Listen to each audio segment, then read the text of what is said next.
مولانا آزاد نے کلکتہ کے ناخدا مسجد میں تقریر کرتے ہوئے بہت پیاری بات کہی تھی کہ یہ جو آج ادارے بھرے ہوئے ہیں لڑکوں سے، یہ وہ نہیں ہیں جو علم کی تشنگی اور علم کی پیاس بجھانے کے لیے یہاں آئے ہیں۔ آپ دیکھ رہے ہیں سبھی خبریں اور میں ہوں قطب الدین۔ اس وقت میں موجود ہوں بہار اردو اکیڈمی میں اور میرے ساتھ بات کرنے کے لیے موجود ہے حضرت مولانا مفتی ثناء الہدیٰ صاحب قاسمی، نائب ناظم امارت شریعہ فلواری شریف پٹنہ۔ سر، سب سے پہلے ہمارے نیوز چینل سبھی خبریں میں آپ کا خوش آمدید ہے۔ جزاک اللہ، بہت بہت شکریہ۔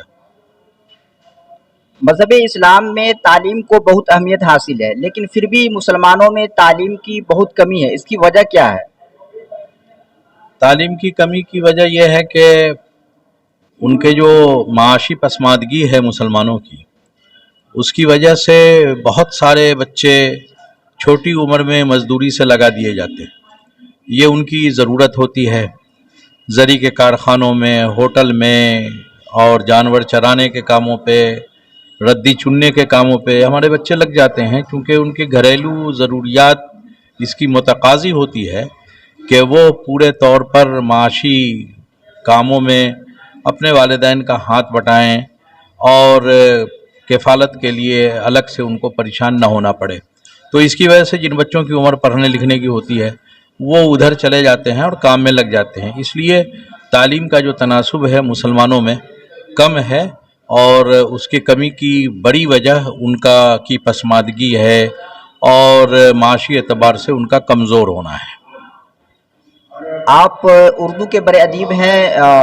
ملک کے کئی گنے چنے اخبار میں آپ کا ہمیشہ مضمون آتا رہتا ہے۔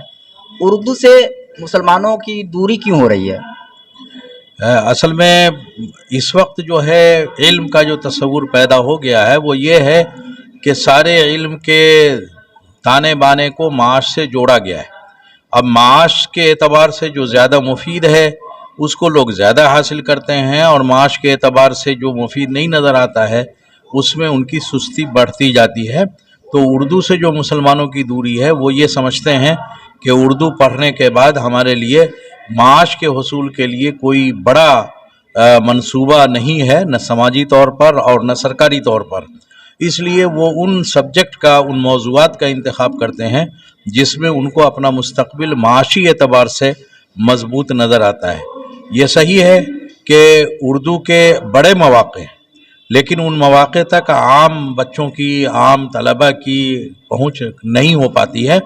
اور جو سیٹیں وغیرہ سرکار کے یہاں ہیں اردو کے نام سے وہ اتنی محدود ہیں کہ بڑی تعداد میں اردو پڑھنے والے جو ہے اس سے فائدہ نہیں اٹھا پاتے ہیں۔ اور پھر اب اردو چونکہ مسلمانوں کی زبان تو ہے نہیں، وہ سب کی زبان ہے، تو بحالیوں میں دوسرے مذاہب کے لوگ بھی اردو پڑھ کے آنے لگے ہیں۔ ابھی ٹرانسلیٹر کی بحالی ہوئی ہے، آپ دیکھیں گے اس میں کئی لوگ ہیں جو اردو نوئنگ ہیں۔ تو اس کو مسلمانوں سے نہ جوڑ کر کے عمومی طور پر دیکھنا چاہیے۔ جو سبجیکٹ نہیں رکھ رہے ہیں لوگ وہ اسی وجہ سے نہیں رکھ رہے ہیں کہ ان کو اس میں معاشی مستقبل نظر نہیں آتا۔ کمپٹیشن کا ایگزام ہے، اس میں اردو کی ضرورت نہیں پڑتی ہے، لیکن 10ویں یعنی میٹرک کے ایگزام میں اختیاری مضمون میں اردو ہے، لیکن پھر بھی اس میں بھی بہت سارے مسلم ایسے بچے ہیں جو اردو کے علاوہ دوسرے مضامین کا لے رہے ہیں۔ دیکھیے، اس کی بنیادی وجہ یہ ہے کہ ہمارے جو سرکاری پرائمری اسکول کے ادارے ہیں ان میں تعلیم کا معیار انتہائی کمزور ہے، اور جو پیسے والے ہیں یا کم سے کم میڈل کلاس کے لوگ ہیں وہ کنوینٹ کا سہارا لیتے ہیں،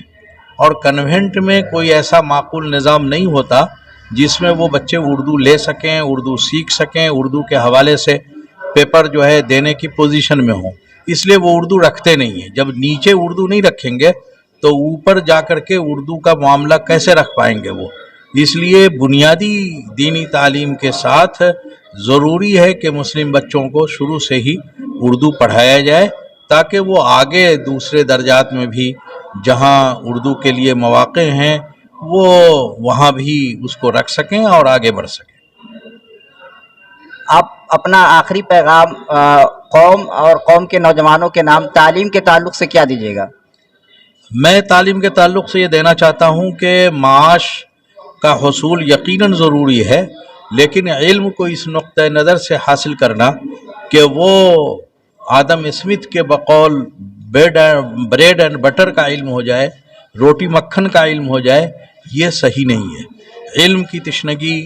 اور علم کے میدان میں آگے بڑھنے کے لیے یہ انتہائی ضروری ہے کہ ہمارے بچے علم کو علم کی حیثیت سے، نالج کی حیثیت سے حاصل کریں، صرف امتحان دینے کے لیے اور امتحان دے کر کے اس پہ روزی روٹی حاصل کرنے کے لیے ہی توجہ نہ دیں۔ آپ کو یاد ہوگا کہ جب معاشیات کے بابا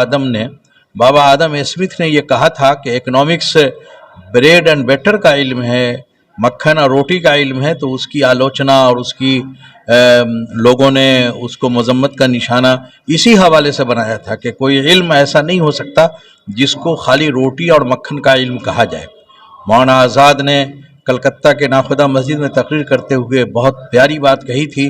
کہ یہ جو آج ادارے بھرے ہوئے ہیں لڑکوں سے، یہ وہ نہیں ہیں جو علم کی تشنگی اور علم کی پیاس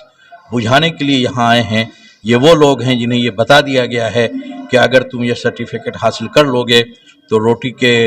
2 ٹکڑے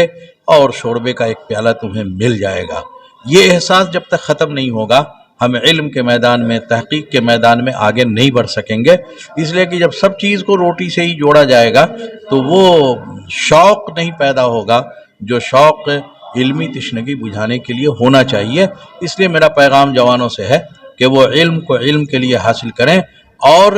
یقیناً بعض سبجیکٹ ایسے رکھ لیں جن سے معاش کا بھی مسئلہ حل ہوتا ہو، لیکن سارے کاموں میں اور تعلیمی پورے مراحل میں صرف یہ بات دھیان میں رکھنا کہ اس سے ہماری معاش مضبوط ہوگی، یہ علم کی توہین ہے اور علم میں آگے بڑھنے کے مواقع کو کم کرتا ہے۔